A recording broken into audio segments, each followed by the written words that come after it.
ኢየሩሳሌምን በጥሊሞስ የሚባል ገናና ንጉሥ ይገዛት ነበር። በጥሊሞስ ኢየሩሳሌምን ብቻ ሳይሆን ይህን ዓለም እንደ ሰም አቅልጦ እንደ ገል ቀጥቅጦ ገዝቶታል። በዘመነ በጥሊሞስ በኢየሩሳሌም ስምዖን የሚባል አንድ ሰው ነበር። ይህ ሰው እግዚአብሔርን የሚፈራ ቅን፣ ህዳጌ በቀል የሌለበት መልካም ሰው ነበር። ስምዖን የእስራኤልን ደህንነት ያይ ዘንድ ተስፋ ያደርግ ነበር። በስምዖን የእግዚአብሔር መንፈስ አድሮበት ነበር።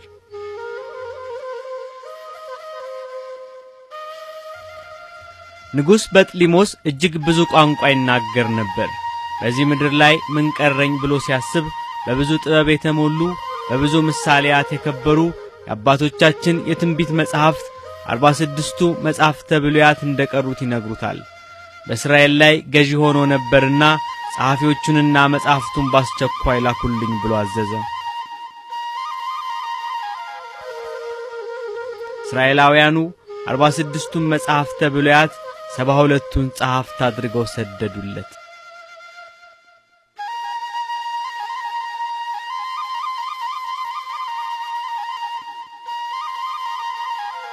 የተከበራችሁ የአይሁድ ሊቃናት ዛሬ ሰበሰብኳችሁ ከብዙ ምክር በኋላ ይህን ታላቅ ሥራ ተረክባችሁ የብሉይ ኪዳን መጻሕፍትን ወደ ግሪክ ቋንቋ እንድተረጉሙ ነው። ይቅርታ ያድርጉልኝ ንጉሠ ነገሥት፣ እነዚህን የብሉይ መጻሕፍትን ሁሉ ማን ነው ሊተረጉማቸው የሚችለው? አድምጠኝ ስምዖን።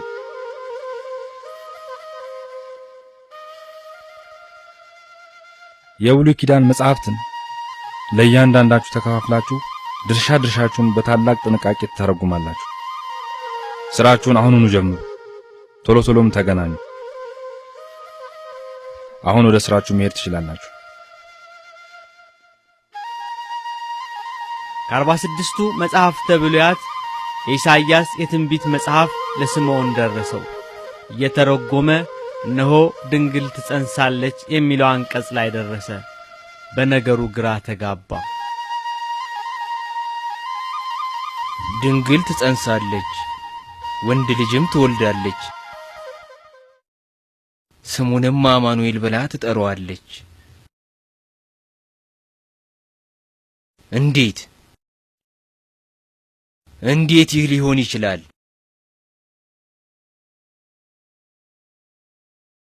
ይህንን ነገር እንደዚሁ እንዴት አድርጌ ልተረጉመው እችላለሁ? እንዴትስ አድርጌ ልግለጸው? የግሪክና የመላው ዓለም ሕዝብ ሊያነቡ አይደል? እናም የብሉይ ኪዳን መጻሕፍትን ሊያቃልሉብኝ ነው። እንዴት ድንግል በድንግልና ትጸንሳለች? ስለዚህ እነሆ አንዲት ብላቴና ሴት ትጸንሳለች፣ ልጅም ትወልዳለች ብዬ ተረጉመዋለሁ። ስምዖን ያነበብከውን እንዳለ ሳትቀይር ተርጉመው። ይህ ትንቢት ተፈጽሞ በዓይንህ እስክታይ ድረስ አትሙት።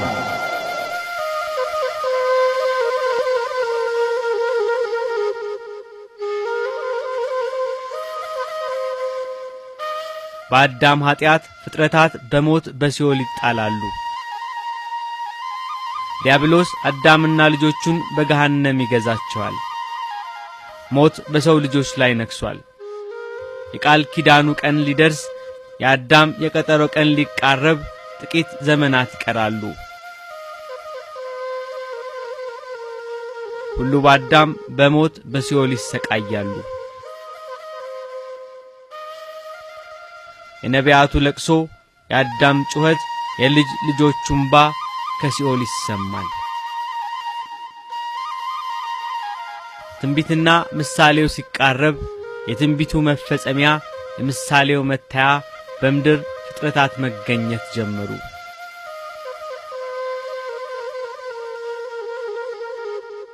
ቴክታና በጥርቃ የሚባሉ ሁለት ሰዎች በኢየሩሳሌም ይኖሩ ነበር።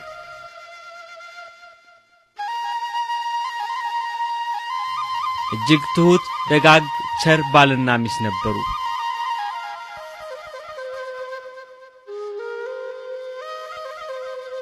ሀብታቸው የሞላ ንብረታቸው የተረፈ ነበር። ነገር ግን የአብራካቸው ክፋይ የማኅፀናቸው ፍሬ አልነበራቸውም።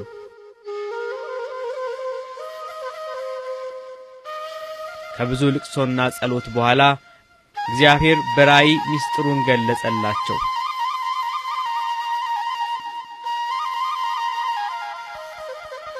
ነጭ እምቦሳ ከበረታቸው ስትወጣ እምቦሳይቱ እምቦሳ እየወለደች እስከ 6 ስትደርስ ስድስተኛይቱ ጨረቃን ጨረቃ ፀሐይን ስትወልድ አዩ።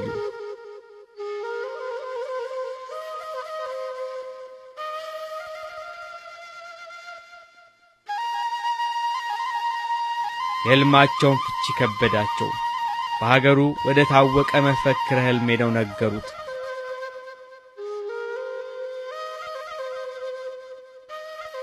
ደግ ልጅ ትወልዳላችሁ፣ በስድስተኛው የዘር ሐረጋችሁ ጨረቃን ትወልዳላችሁ። ጨረቃይቱ ከፍጡራን በላይ የምትሆን ልጅ ናት። የፀሐይ ነገር ግን አልተገለጸልኝም አላቸው።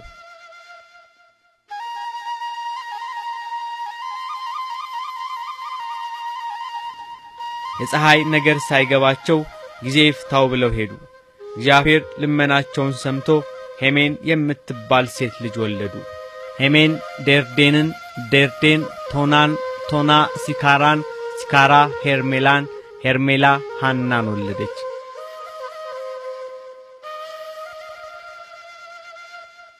ቅድስታና ለአካለ መጠን ስትደርስ ከቤተ ይሁዳ ለተወለደ ያቄም ለሚባል ደግ ሰው አጋቧት። ምክንያት ወርዶ እንዳያቶቿ ሆናለች። እግዚአብሔር ልጅ እንዲሰጣቸው ዘወትር በለቅሶ ይለምኑታል። ያቄምና ሐና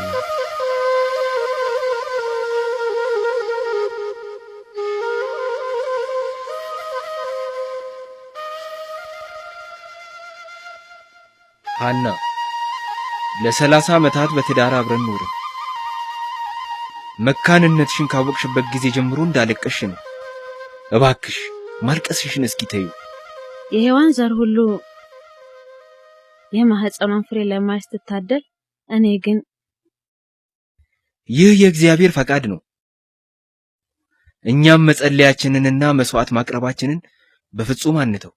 የአብራካችሁ ክፋይ የሆኑ ልጆች ስለሌሏችሁ ምንም አይነት መስዋዕት አልቀበልም።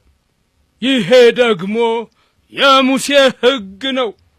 አንተም ቢሆን ሕጉን ታውቀው የለ እንዴ?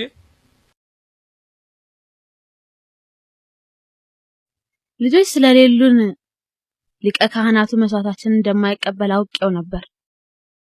ለእግዚአብሔር ቃል የገባሁትን እፈጽም ዘንድ ወደ ገዳም እወርዳለሁ።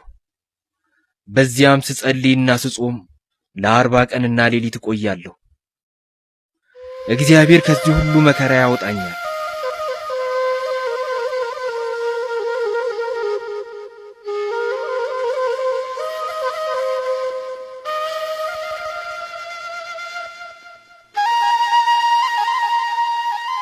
የ5500 ዘመን ፍጻሜ ሲቃረብ የአዳምም የተስፋው መፈጸሚያ ቀናት ደረሰ። እግዚአብሔር ከሰማይ ሆኖ ተመለከተ። ዓለም ሳይፈጠር በሥላሴ ልቦና የነበረች መላእክትና ሰው ባንድ የሚዘምሩበትን መንገድ ያዘች። የጥሉን ግድግዳ ለማፍረስ ፍቅርና ሰላም ለማንገስ ምክንያት የሆነች የአዳም ኃጢአት በዘር ያልተላለፈባት ንጽሕት ዘር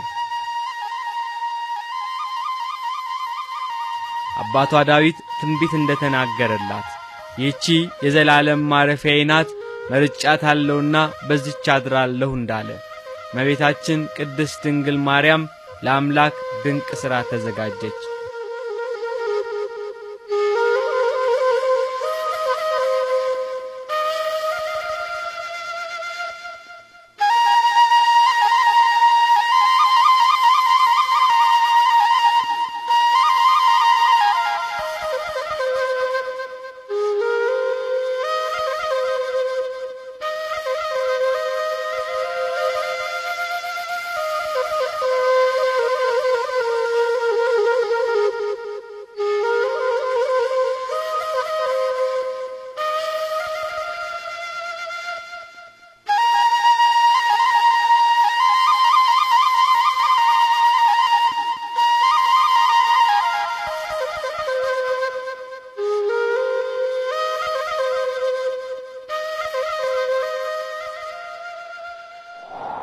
ሐና እግዚአብሔር ጸሎትሽን ሰምቷል። የማኅፀኗ ፍሬ በምድር ሁሉ የገነነ የተባረከችና ንጽሕት የሆነች ልጅ ትወልጃለሽ። ከእርሷም የሚወለደው ሰላም፣ ምሕረትና ቅድስና ገንዘቡ ናቸው። ወንድ ልጅ ብንወልድ ወጥቶ ወርዶ አርሶ ቆፍሮ እርዳን አንልም። ሴት ብንወልድ እንጨት ሰብራ ውሃ ቀርታ ትርዳን አንልም። ለቤተ እግዚአብሔር መሶበ ወርቅ ሰፍታ መጋረጃ ፈትላ ትኖር ዘንድ ለጌታዬ ስለት ሰጥቻታለሁ።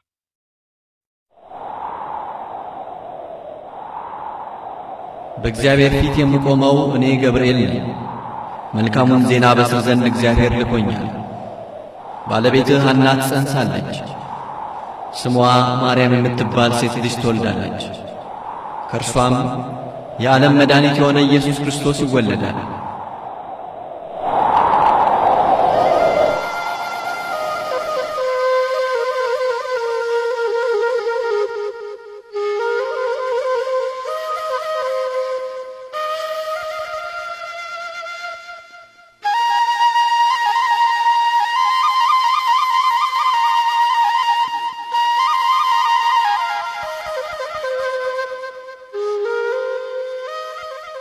እግዚአብሔር ድንቅ ነገርን አደረገልኝ። ለእኔም የተደረገልኝ ይበልጥ ያስደንቃል። የእግዚአብሔር መልአክ ተገለጸልኝ፣ እኔንም ተናገረኝ። እንደምትጸንሽና ስሟ ማርያም የምትባል ሴት ልጅ እንደምትወልጂ የእግዚአብሔር መልአክ አብስሮኛል። ተመስገን፣ እግዚአብሔር ጸሎታችንን ሰምቷል። ስሙ የተመሰገነ ይሁን።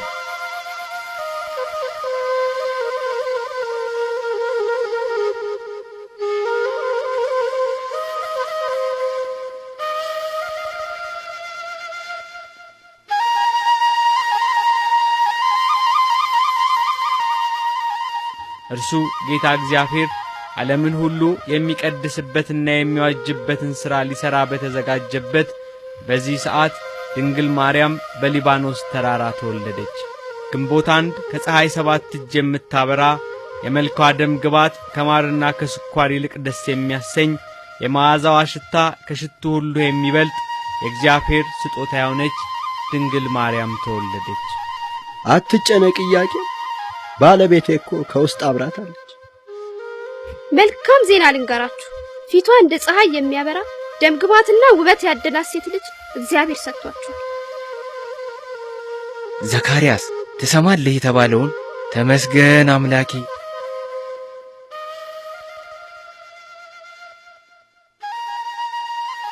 የኢያቄምንና የሐናን ጸሎት የሰማ ኃያሉ እግዚአብሔር ሆይ የኔንና የባለቤቴን ጸሎት አድምጥ።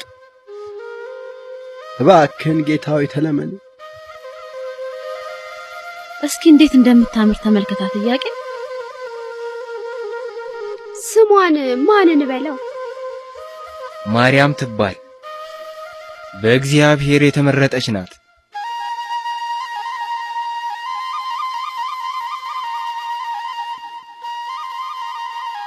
የእግዚአብሔር ስጦታ ናት። ሁላችሁንም አመሰግናለሁ።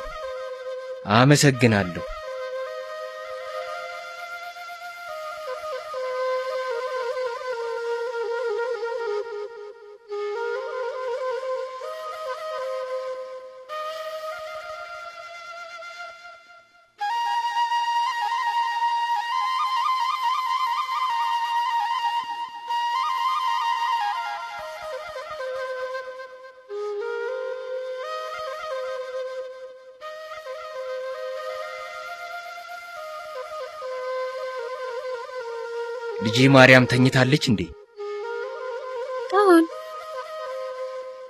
አሁን 3 ዓመት ከ10 ቀን ሆኗታል። ልጃችን እኛ ልታገለግል አይደለም የተሳልነው። ነገውኑ ወደ ቤተ መቅደስ እንወስዳታለን። በዚያም መኖር ትጀምራለች።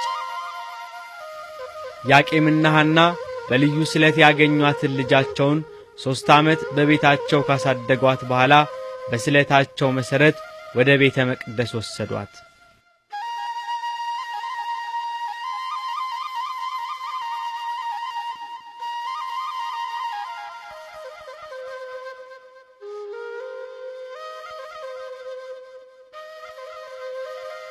እግዚአብሔር ሆይ ጸጋህን ስላደልከኝ አመሰግንሃለሁ።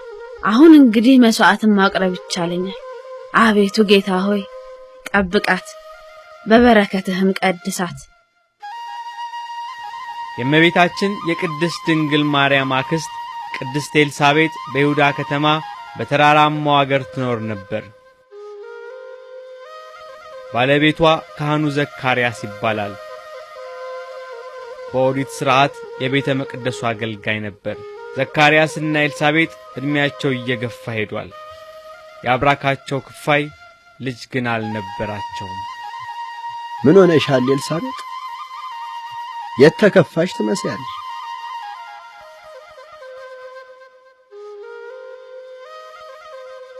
ልጅ ይኖረኝ ዘንድ ተመኝቼ ነበር፣ ግን ኃጢአቴ የበዛ ነውና አልሆነም። የመውለዱን ነገር አሁንም እየተመኘሹ ነው? እድሜሽ አሁን 90 መሙላቱ ነው። እኔም በሆነ አርጅቻለሁ።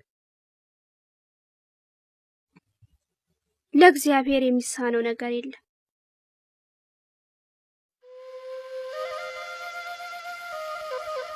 እናታችን ቅድስት ድንግል ማርያም መላእክት የዕለት ምግቧን እያመጡላት ከመላእክት ጋር እየዋለች 12 ዓመት በቤተ መቅደስ አደገች። አንገታቸውን እንደሚያገዝፉ እንደ ዕብራውያን ሴት ልጆች በዋዛ አላደገችም። በንጽሕናና በቅድስና በቤተ መቅደስ 12 ዓመት ተቀመጠች። ለዚህ ነው ቅዱስ ዳዊት ልጄ ሆይ ስሚ፣ የአባትሽም ቤት እርሺ፣ ንጉሥ ውበትሽን ወዷልና ብሎ ያላት።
በነፍስሽ ሰይፍ ያልፋል የተባለች እመቤት 15 ዓመት ሲሞላት በአንተና በሴቲቱ መካከል ጠላትነትን አደርጋለሁ በተባለው የትንቢት ቃል መሠረት አንተ የተባለ ዲያብሎስ መሳሪያ ያደረጋቸው አይሁድ በቅናት ሴቲቱ በተባለች እመቤታችን ላይ ተነሱባት።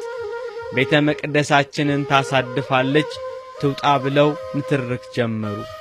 የአይሁድ ከቤተ መቅደስ ትውጣልን የሚለው ጩኸት በስቷል። በጊዜው የነበረው የቤተ መቅደሱ አገልጋይ ካህኑ ዘካርያስ የእናታችንን ጉዳይ ወደ እግዚአብሔር አመለከተ። ማርያም 12 ዓመት ሞልቷታልና ቤተ መቅደሳችንን ታሳድፋለች፣ ትውጣ እያሉ ነው አይሁድ። ታዲያ ለማን አደራ እንስጣት? የምትጠጋበት ማንም የላትም። ንጽሕናዋና ድንግልናዋ ብርቱ አድርጓታል። እግዚአብሔር ሆይ ልጅህ ማርያምን ጠብቃት።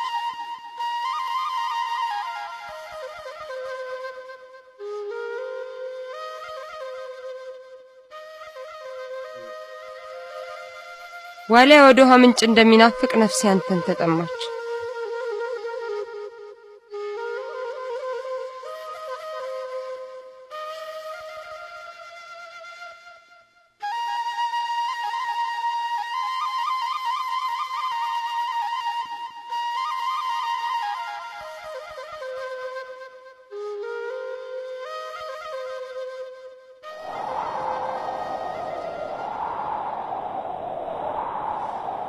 ዘካርያስ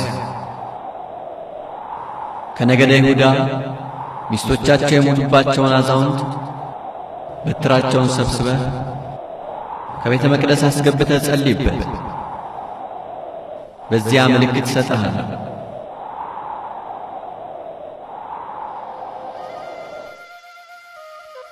አምላኬ ሆይ ፈቃዱ ይሁን፣ እኔ ባሪያህ ነኝና።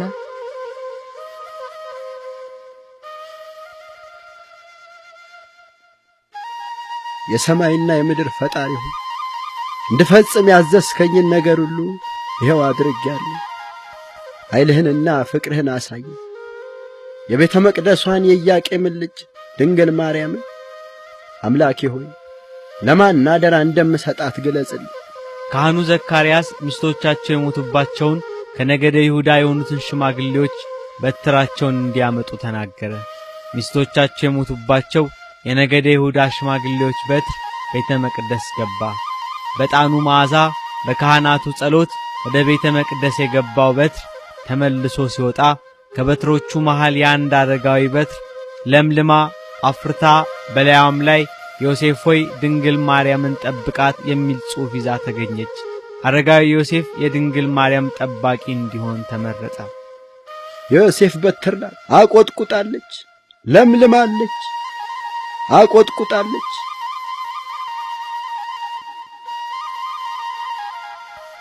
የቤተ መቅደሷን ድንግል አናጺው ዮሴፍ እንዲጠብቃት መደረጉ የመጨረሻ ተስፋ አድርገን የነበረው ነገር ነው። ነገር ግን እሱ በእድሜ ከአባቷ ይበልጣል። አስታውሺ፣ እሱ ጠባቂዋ እንጂ ሚስቱ አይደለችም።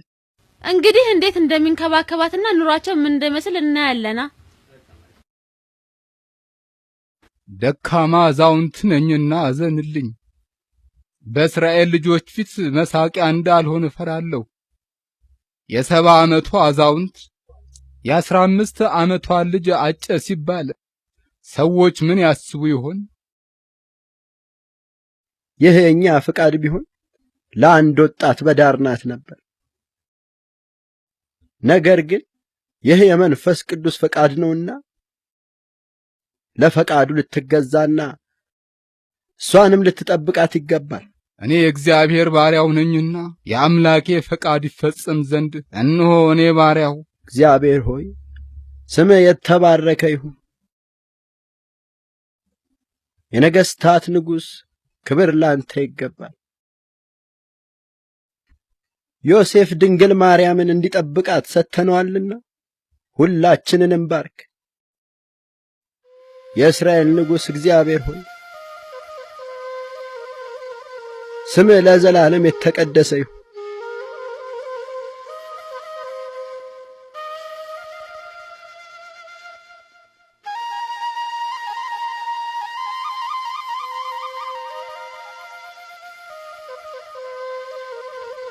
ካህኑ ዘካርያስ በቤተ መቅደስ እያጠነ ሳለ በመሠዊያው ቀኝ በኩል እግዚአብሔር የታዘዘ በእግዚአብሔር ፊት የሚቆም መልአክ ቅዱስ ገብርኤል ተገለጸለት። ዘካርያስ ሆይ ጸሎትህ ተሰምቷልና አትፍራ። ሚስቴ ኤልሳቤጥም ወንድ ልጅ ትወልድልሃለች፣ ስሙንም ዮሐንስ ትለዋለህ። ደስታና ተድላም ይሆንልሃል፣ በመወለዱም ብዙዎች ደስ ይላቸዋል። በጌታ ፊት ታላቅ ይሆናልና የወይን ጠጅና የሚያሰክር መጠጥ አይጠጣም። ገናም በእናቱ ማኅፀን ሳለ መንፈስ ቅዱስ ያድርበታል። ከእስራኤል ልጆች ብዙዎችን ወደ አምላካቸው ይመልሳል። እርሱም የተዘጋጁትን ሕዝብ ለጌታ እንዲያሰናዳ የአባቶችን ልብ ወደ ልጆች የማይታዘዙትንም ወደ ጻድቃን ጥበብ ይመልስ ዘንድ በኤልያስ መንፈስና ኃይል በፊቱ ይሄዳል።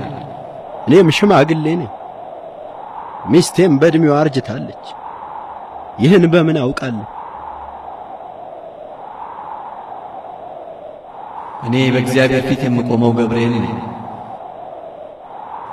እንድናገርህም ይህንንም የምሥራች እንድሰብክልህ ተልኬ ነበር። እነሆም በጊዜው የሚፈጸመውን ቃሌን ስላላመንክ ይህ ነገር እስከሚሆን ቀን ድረስ ድዳ ትሆናለህ፣ መናገርም አትችልም።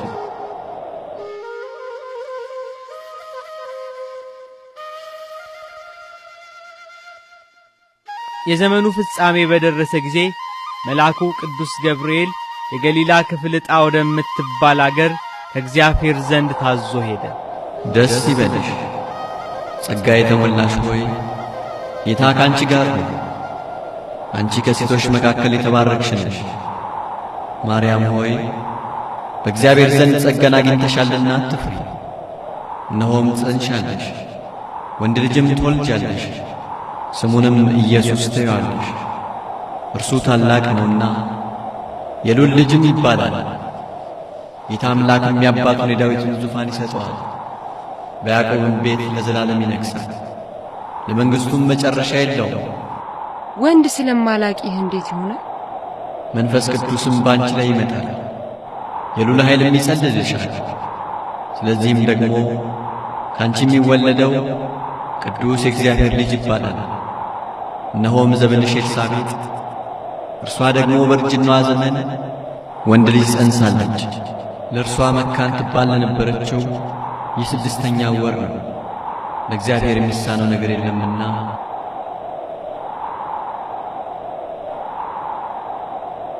እነሆኝ የጌታ ባሪያ፣ እንደ ቃሌ ይሁንልኝ።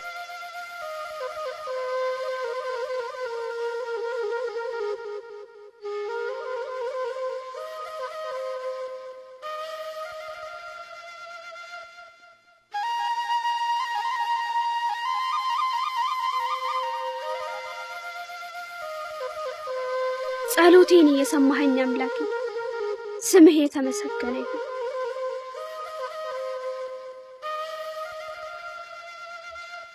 መጽነሴን ካወቅኩበት ዕለት ጀምሮ ለ6 ወራት ያህል የወላድነት ስሜት ውስጤ ሞላ።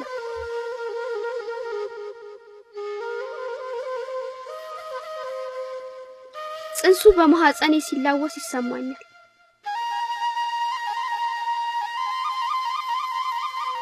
ፍቅሩና ደግነቱን ያሳየኝ ጌታ ባሰበኝ ወራት በሰዎች መካከል ነቀፌታዬን አስወገደልኝ።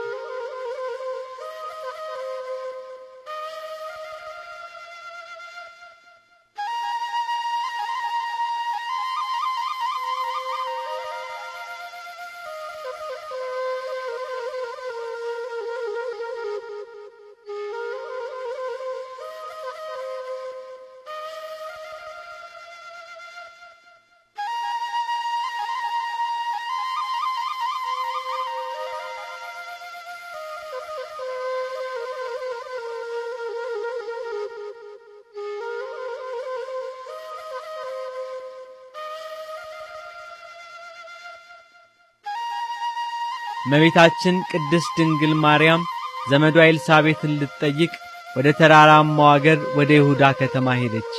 በዚያም 3 ወር ተቀመጠች።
ሰላም ላንቺ ይሁን ኤልሳቤጥ።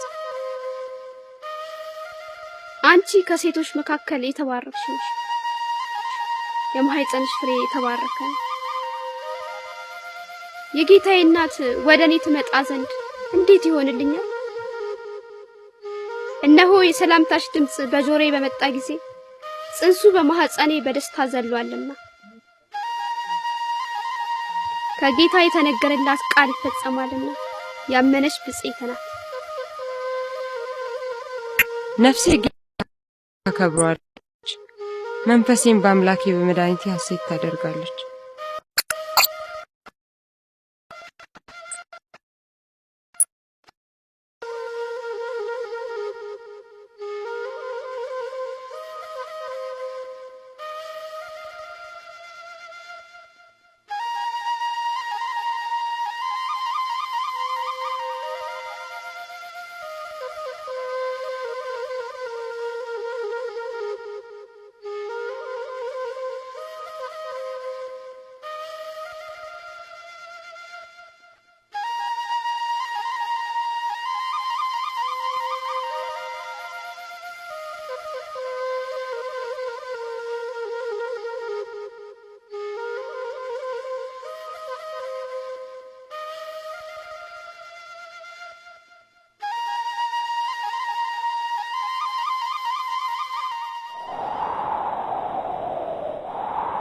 እነሆ ለሕዝቡ ሁሉ የሚሆን ታላቅ ደስታ የምሥራች ነግራችኋለሁና አትፍሩ። ዛሬ በዳዊት ከተማ መድኃኒት እርሱም ክርስቶስ ጌታ የሆነ ተወልዶላችኋልና፣ ይህም ምልክት ይሆንላችኋል። ሕፃን ተጠቅልሎ በግርግምም ተኝቶ ታገኙታላችሁ። ጥበበኞች ሰዎች ከምስራቅ አገር መጡ። ጀረደሸት የሚባል ፈላስፋ አባት ነበራቸው። በቀትር ጊዜ ከነቃማያ አጠገብ ሆኖ ፍልስፍና ሲመለከት ድንግል በሰሌዳ ኮከብ ተስላ ሕፃን ታቅፎ አየ። ፈጥኖ በሰሌዳ ብረት ቀርጾ አስቀመጠው።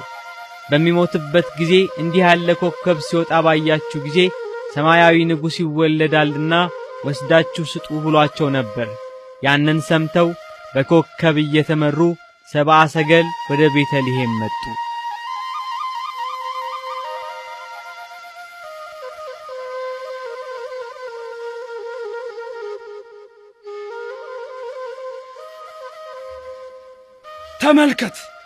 ተመልከት ያችን ኮከብ! ድምቀቷ ያልተለመደ ነገር ነው። የብርሃኗ ድምቀት ምልክት የሆነን ዘንድ ለኛ ብቻ የምታበራ ትመስላለች። የስነ ከዋክብት ምሁሩ አባታችን ዘረድሸት ኮከብ እንደሚመራን የተናገረውን አታስታውስም? እንዴታ! ድንግል በድንግልና ትጸንሳለች፣ የአይሁድና የሰው ዘር ሁሉ ንጉሥ የሚሆነውን ልጇን ትወልዳለች፣ ኮከቧም ሕፃኑ በሚወለድበት ግርግም ላይ ታበራለች ብሏል። የሚሆነውን ሁሉ ለማየት ቀዳሚዎቹ እኛ እንሆናለን። አካላዊ ቃል ለሆነው ለሕፃኑ ምንሰግድለትና እጅ መንሻውንም እንገብርለት ዘንድ ነግሮናል።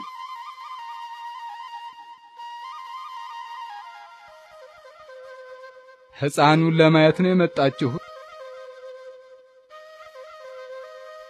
ድንግል ማርያም ግን ይህንን ሁሉ በልቧ እያሰበች ትጠብቀው ነበር።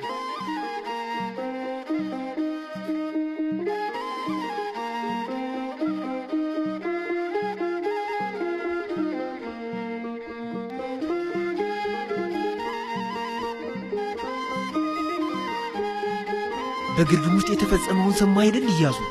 አሁን አሮን፣ በመላው ቤተልሔም የሚወራው የሕፃኑ መወለድ ነው። የተወለደው ንጉሥ ነው ይላል። ይህ ጉዳይ እውነት ስለመሆኑ ያረጋግጥ ይኖራል? መንጋቸውን የሚጠብቁ እረኞች ሄደው እንዳዩት ይናገራሉ። የጌታ መልአክ ተገልጾ ሕፃኑ ወዴት እንደሚገኝ እንዳስረዳቸውና የሕፃኑም አካል በብርሃን የተሞላና እንደ ፀሐይ እንደሚያበራ አይተናል ይላሉ። ይህ እንዴት ሊሆን ይችላል? ለማንኛውም ወደዛው እንሂድ። ስምህ ማን ነው? ከዳዊት ነገድ የናዝሬቱ ዮሴፍ። ዕድሜህ? ወደ 70ዎቹ ነኝ። እናቱ ማርያም ትባላለች። ስምሽ ማን ነው? የኢያቄም ልጅ ማርያም። የሕፃኑ ስም? የናዝሬቱ ኢየሱስ።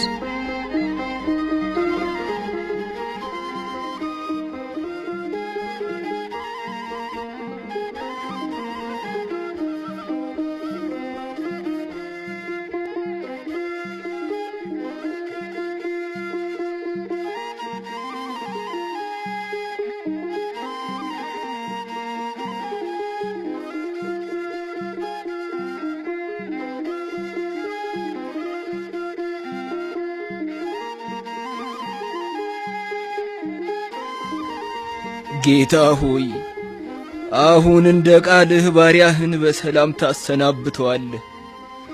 ዓይኖቼ በሰዎች ሁሉ ፊት ያዘጋጀኸውን ማዳንህን አይተዋልና ይህም ለአሕዛብ ሁሉ የሚገለጥ ብርሃን፣ ለሕዝብ ለእስራኤልም ክብር ነው።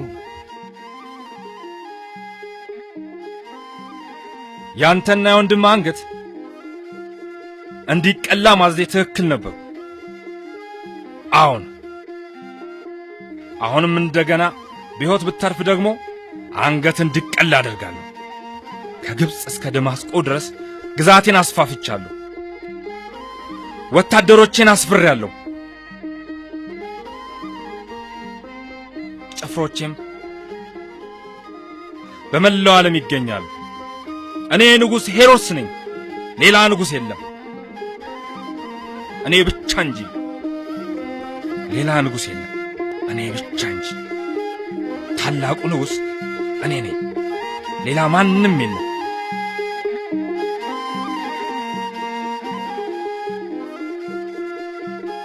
ከኔ ሌላ ንጉሥ እኮ ማን ነው?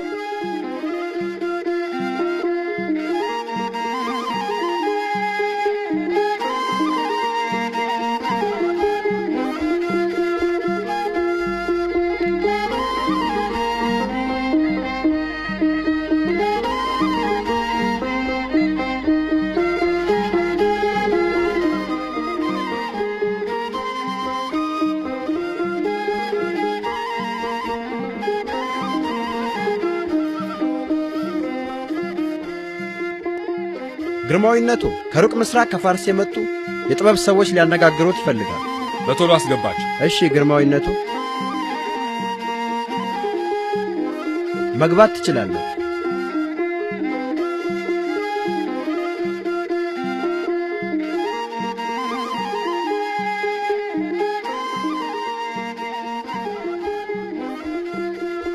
ንጉሥ ሄሮድስ ረዥም ዕድሜ ለእርሶ ይሁን። ለምን ጉዳይ ነው እዚህ የመጣችሁት? ወደ እርሶ የመጣ ነው የአይሁድ ንጉሥ ስለሆነው ሕፃን ልንጠይቅዎ ነው። ማን? ንጉሥ? ንጉሥ?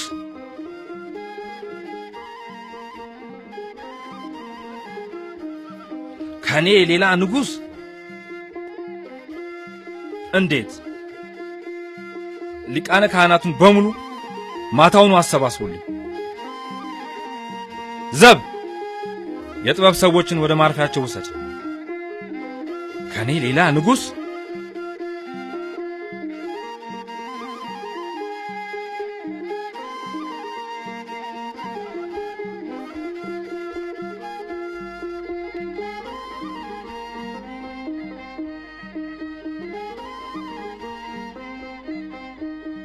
እናንተ ሊቃነ ካህናት ዛሬ ሁላችሁንም የሰበሰብኳችሁ የአይሁድ ንጉሥ የሚባለው ወዴት እንደሚወለድ እንድትነግሩኝ ነው። ነቢዩ ሚክያስ እንደጻፈው ከሆነ ንጉሡ የሚወለደው በቤተልሔም ነው። በቤተልሔም ከኔ ሌላ ንጉሥ? ዘውዴን ሊነጥቀኝ የሚሻ ከኔ ሌላ ንጉሥ? አመሰግናችኋለሁ። መሄድ ትችላላችሁ።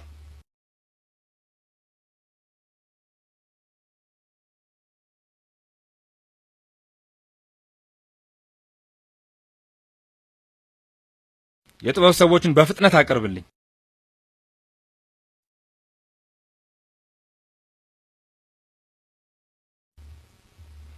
ሁሉንም ነገር አንድ በአንድ ንገሩኝ እስኪ። ኮከቡን መቼ ነበር ያያችሁት?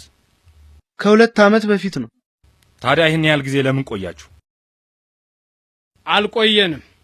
ከፋርስ እስከ ኢየሩሳሌም ያለው ርቀት ነው ያዘገየን። ይህ ምናልባት በምሽት የሚታይ የስነ ከዋክብት አጋጣሚ ክስተት ይሆናል። እንዴት ግርማዊነቶ! ሁሉም ከዋክብትና ፕላኔቶች እኮ ከምስራቅ ወደ ምዕራብ ነው የሚዞሩት። ይህ ኮከብ ግን ከደቡብ ፋርስ ፍልስጤም እስክንደርስ ድረስ ከሰሜን ወደ ደቡብ ነው ሲጓዝ የነበረው። ኮከቡ በእውነት ሌላም የሚያስደንቅ ነገር ነበረው። ቀን በቀን ከእይታችን አይሰወርም ነበር። ፀሐይዋ ፍንትው ብላ ስትወጣ ኮከቡም ከፀሐይዋ ድምቀት ይበልጥ ይበራ ነበር። ከኛ ጉዞ አንጻር የየትኛውም ኮከብ እንቅስቃሴ አይገጥምም ነበር። የዚህ ኮከብ ሁኔታ ድሮም ስንጠባበቀው የነበረውን ኮከብ እንጂ ወትሯዊ የስነ ፈለካዊ ክስተት አለመሆኑን በማያወላዳ መረጃ አያረጋግጥም ይላሉ ግርማዊነቶ። ወደ ቤተልሔም ሂዱና ሕፃኑ ወዴት እንደሚገኝ አፈላልጉ። ስታገኙት እኔና ሕዝቤ መተን እንሰግድለት ዘንድ በእኔ በኩል ተመለሱና ንገሩ። ኮከቡ ቆመ። ሕፃኑ እዚህ ነው ያለው። የተወለደው የአይሁድ ንጉሥ እዚህ ነው ያለው ማለት ነው።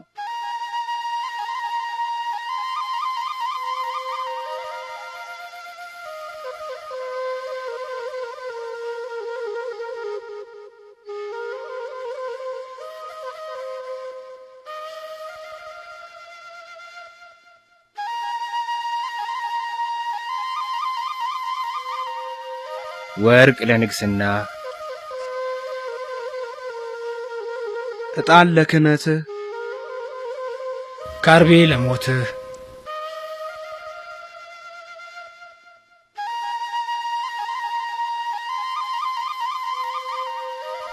ሕፃኑ የት እንደሚገኝ ሳይነግሩኝ የጥበብ ሰዎች ወደ መጡበት እንዴት ይመለሳሉ? እኔ ንጉሥ ሄሮድስ ትእዛዜ ይህች ናት።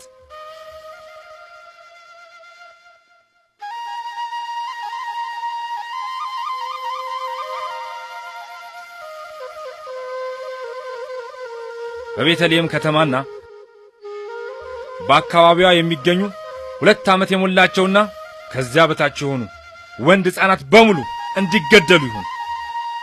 ትእዛዜም አሁኑኑ በአስቸኳይ ይፈጸም። ሄሮድስ ሕፃኑን ሊገድለው ይፈልገዋልና ተነሳ፣ ሕፃኑንና እናቱን ይዘህ ወደ ግብጽ ሽሽ፣ እስክነግርህም ድረስ በዚያ ተቀመጥ።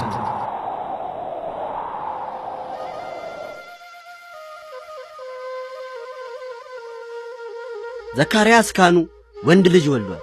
የእግዚአብሔር መልአክ አዞት የልጁንም ስም ዮሐንስ ብሎታል። ምናልባት አዲሱ ንጉሥ የተባለው እሱ ሊሆን ይችላልና ወታደሮቹን ልከ ሕፃኑን አስገድለው።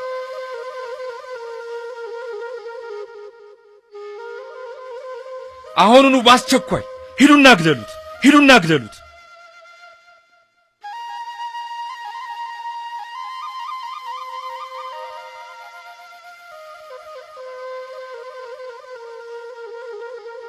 ጌታ ሆይ ይህንን ሕፃን አንተ በዚህ መሠዊያ ፊት ሰጠኸኝ።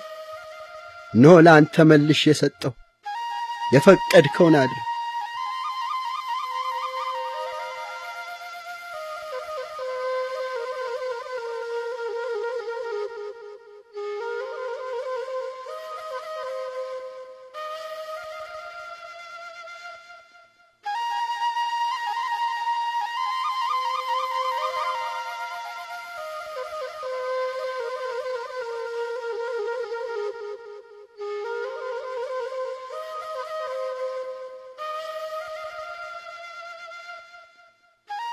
ምን ፈለጋችሁ? ሕፃኑ የት አለ? ግቡ፣ ከቤተ መቅደሱ ታገኙታላችሁ።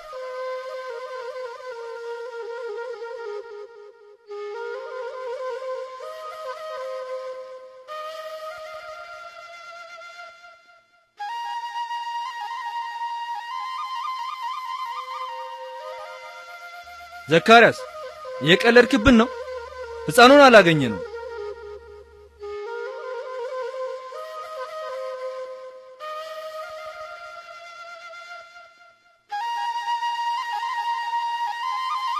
የካህኑን የዘካርያስን ደም የሄሮድስ ወታደሮች በመሠዊያውና በቤተ መቅደሱ መካከል በግፍ አፈሰሱት። እነሆ የዘካርያስ ደም ይፋረዳቸው ዘንድ ወደ እግዚአብሔር ይጮኻል።